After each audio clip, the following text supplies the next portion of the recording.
Bismillahirrahmanirrahim. Assalamualaikum warahmatullahi wabarakatuh. Alhamdulillahirabbil alamin. Wassalatu wassalamu ala asyrofil anbiya'i wal mursalin wa ala alihi wa ashabihi ajmain, amma ba'du.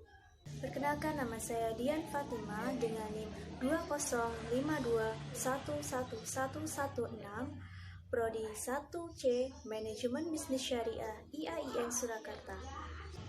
Video ini saya buat untuk memenuhi nilai UAS semester 1 mata kuliah Dasar-Dasar Ekonomi Islam yang diampu oleh Bapak Nur Hidayah Al-Amin. Dalam video ini akan membahas tentang 1. Pengertian ekonomi Islam, 2. Jenis-jenis dan perbedaan pemahaman ekonomi, 3. Permintaan dan penawaran dalam Islam, 4. Kebijakan fiskal. Ekonomi adalah ilmu sosial yang mempelajari aktivitas manusia yang berhubungan dengan produksi, distribusi, dan konsumsi terhadap barang dan jasa. Secara garis besar, ekonomi diartikan sebagai aturan rumah tangga atau manajemen rumah tangga. Islam adalah agama yang diturunkan oleh Allah Subhanahu wa Ta'ala kepada Nabi Muhammad SAW sebagai Nabi dan Rasul terakhir untuk menjadi pedoman hidup seluruh manusia hingga akhir zaman. Islam dalam bahasa Arab al-Islam, yang artinya berserah diri kepada Tuhan, adalah agama yang mengimani satu Tuhan, yaitu Allah Subhanahu wa Ta'ala. Ekonomi Islam adalah suatu ilmu pengetahuan sosial yang di dalamnya mempelajari tentang masalah-masalah ekonomi masyarakat yang berbasis Islam dan didasari 4 pengetahuan, yaitu Al-Quran, Sunnah, Ijma, dan Qiyas. 2. Jenis-jenis dan perbedaan pemahaman ekonomi. Berbicara seputar ekonomi memang tidak akan ada habisnya, karena memang ilmu ekonomi sangat luas. Ditambah lagi dengan perkembangan yang cukup cepat dalam dunia ekonomi. Dalam dunia ekonomi yang sudah kita kenal, ada 2 jenis cabang ekonomi, yaitu mikro dan makro. Namun, dari kedua jenis ini masih banyak yang belum mengetahui lebih dalam mengenai definisi dan perbedaan dari kedua jenis ekonomi tersebut. Ekonomi mikro adalah cabang ilmu ekonomi yang mempelajari tentang variabel-variabel dalam lingkup ekonomi yang lebih kecil, seperti perusahaan, perilaku konsumen, permintaan, dan penawaran. Sedangkan ekonomi makro adalah cabang ilmu ekonomi yang mempelajari secara lebih menyeluruh, seperti halnya dengan jumlah uang yang beredar, pendapatan nasional, inflasi, dan pertumbuhan ekonomi. Keduanya ini memiliki peran penting untuk mengukur dan menganalisis tingkat pertumbuhan dari ekonomi lingkup kecil dan yang lebih luas. Baik ekonomi mikro maupun makro memiliki keterkaitan satu sama lain. Namun dari keterkaitan yang dimiliki itu, keduanya memiliki perbedaan yang perlu kamu ketahui, seperti ruang lingkup ekonomi mikro. Seperti yang sudah kita bahas, bahwa ekonomi mikro ini berfokus kepada hal-hal yang lebih spesifik dan lebih rinci dibandingkan ekonomi makro. Namun tidak hanya finansial yang dibahas dalam ruang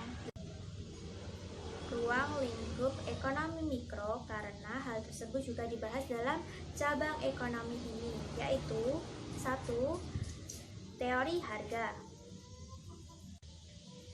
Teori ini awal dari proses permintaan dan penerimaan suatu barang maupun jasa. B. Teori produksi. Ini adalah salah satu perbedaan dari ekonomi mikro dan makro, karena ekonomi makro tidak memiliki teori produksi. C. Teori distribusi. Perbedaan lain adalah teori distribusi. Teori ini secara umum membahas pengeluaran yang dikeluarkan oleh badan usaha untuk kebutuhan seperti pembayaran upah maupun gaji karyawan yang telah selesai mengerjakan tugasnya. Ruang lingkup ekonomi makro. Ekonomi makro ini membahas hal yang terkait dengan ketersediaan lapangan pekerjaan, tingkat pengangguran, dan hal-hal yang terkait dengan inflasi dan deflasi. Ekonomi makro memiliki beberapa kebijakan dari yang diantaranya seperti 1. Kebijakan fiskal, 2. Kebijakan moneter, 3. Kebijakan segi penawaran, 3. Penawaran dan permintaan dalam Islam. Penawaran dan permintaan adalah dua kekuatan yang secara bersamaan menggerakkan perekonomian. Permintaan adalah sejumlah barang dan jasa yang diinginkan untuk dibeli untuk memenuhi kebutuhan pada berbagai tingkat harga dan waktu tertentu di pasar. Jenis-jenis permintaan dibagi menjadi dua, yaitu 1. Permintaan absolut. Permintaan terhadap barang dan jasa secara umum dengan disertai atau tidak disertai dengan kemampuan untuk membeli. Permintaan efektif. Permintaan terhadap barang dan jasa yang disertai dengan kemampuan untuk membeli. Hukum permintaan.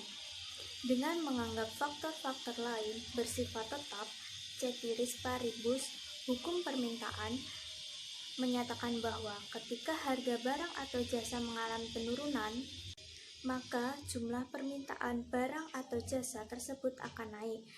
Dan sebaliknya, ketika harga barang atau jasa meningkat, maka jumlah barang atau jasa yang diminta akan berkurang. Faktor-faktor yang mempengaruhi permintaan. Hukum permintaan menjelaskan bahwa harga mempengaruhi terhadap jumlah barang atau jasa yang diminta. Meskipun demikian, terdapat faktor-faktor lain yang juga berpengaruh. Berikut ini adalah faktor-faktor yang mempengaruhi permintaan. 1. Harga barang itu sendiri. Seperti yang telah dijelaskan pada hukum permintaan, harga barang atau jasa itu sendiri berpengaruh terhadap jumlah yang diminta. 2. Pendapatan masyarakat. Pada barang normal, peningkatan pendapatan akan mempengaruhi jumlah barang atau jasa yang diminta. Namun, barang inferior, misalnya nasi jagung, peningkatan pendapatan justru akan mengurangi jumlah barang atau jasa yang diminta. 3. Intensitas kebutuhan. Semakin penting barang atau jasa dalam memenuhi kebutuhan seseorang, maka jumlah permintaannya akan semakin meningkat. Misalnya, permintaan payung di kala hujan akan lebih tinggi dibandingkan saat tidak hujan. 4. Jumlah penduduk. Semakin besar jumlah penduduk di suatu negara, maka semakin besar permintaannya terhadap barang atau jasa. 5. Selera. Peningkatan selera pada satu jenis barang atau jasa akan meningkatkan permintaan terhadap barang atau jasa tersebut dibandingkan dengan barang atau jasa yang lain. Misalnya, permintaan terhadap tiket konser artis Korea meningkat akhir-akhir ini karena meningkatnya kegemaran remaja Indonesia terhadap artis-artis tersebut. Penawaran adalah sejumlah barang dan jasa yang tersedia di pasar untuk dijual pada berbagai tingkat harga dan waktu tertentu. Hukum penawaran. Berbalikan dengan hukum permintaan, peningkatan harga barang atau jasa akan menyebabkan penawaran terhadap barang atau jasa tersebut meningkat, dan sebaliknya dengan asumsi faktor lain dianggap tetap. Faktor-faktor yang mempengaruhi penawaran. Selain harga barang itu sendiri, beberapa faktor lain yang mempengaruhi permintaan adalah 1. Biaya produksi. Tinggi rendahnya biaya produksi berpengaruh terhadap kemampuan produksi dan harga jual barang sehingga berpengaruh terhadap jumlah penawaran. 2. Teknologi. Semakin mutakhir teknologi yang digunakan, maka produksi semakin efisien sehingga jumlah yang ditawarkan dapat ditingkatkan. 3. Harapan akan harga masa depan. Jika produksi memperkirakan bahwa harga akan naik di masa depan, maka penawaran saat ini akan dikurangi dan barang atau jasa akan ditimbun untuk dijual di masa depan dengan harapan keuntungan yang diperoleh meningkat. 4. Kebijakan fiskal. Menurut Kamus Besar Bahasa Indonesia, fiskal berkaitan dengan urusan pajak atau pendapatan negara. Kata fiskal sendiri berasal dari bahasa Latin fiscus, yaitu nama seorang pemegang kekuasaan atas keuangan pertama pada zaman Romawi kuno. Secara harfiah berarti keranjang atau tas. Adapun kata fix dalam bahasa Inggris berarti pembendaharaan atau pengaturan keluar masuknya uang dalam kerajaan. Fiskal digunakan untuk menjelaskan bentuk pendapatan negara atau kerajaan yang dikumpulkan dari masyarakat dan oleh pemerintahan negara atau kerajaan dianggap sebagai pendapatan lalu digunakan sebagai pengeluaran dengan program-program untuk menghasilkan pencapaian terhadap pendapatan nasional, produksi, dan perekonomian serta digunakan pula sebagai perangkat keseimbangan dalam perekonomian. Tujuan kebijakan fiskal. Tujuan utama dikeluarkannya kebijakan fiskal adalah untuk menentukan arah, tujuan, sasaran, dan prioritas pembangunan nasional serta pertumbuhan perekonomian bangsa. Adapun tujuan-tujuan dikeluarkannya kebijakan fiskal secara rinci adalah sebagai berikut. 1. Menjaga kestabilan perekonomian nasional. 2.